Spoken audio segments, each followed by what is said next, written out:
Yes, definitely from the time that we had crippling shortages in June and July, things have stabilized significantly in the past few months.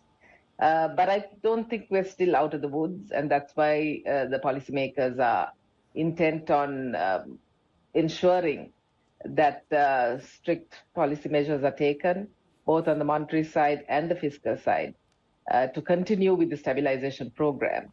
I think the key is actually getting the IMF program on track. And for that, we need to have the restructuring program finalized, or at least on the cards. So I think until we have all that in place, I don't think we're out of the woods. But certainly on the ground, the situation is much better than we were in a few months ago.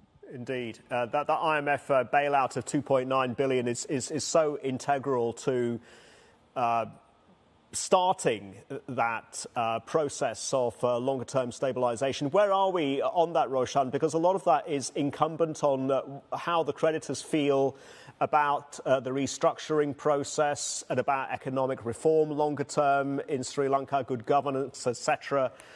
How close are we to the creditors restructuring those debt commitments and even forgiving some of the debt? So we're not privy to the negotiations that are going on, but I think the governor alluded to these in his remarks yesterday at the press conference, that the negotiations were going well. I think there's still some more negotiations that are taking place, but I think the pressure is on the bilaterals to come to some agreements because there's no real alternative to getting this program on track.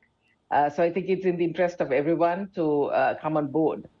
So I think there will be pressure to ensure that this the debt restructuring, at least the agreement from the bilaterals for debt restructuring, is finalized by the end of this year, so that we can go to the IMF board and get approval for this the IMF program, because that's the only time that that'll help us to access other funds and finances which are necessary to put in some of the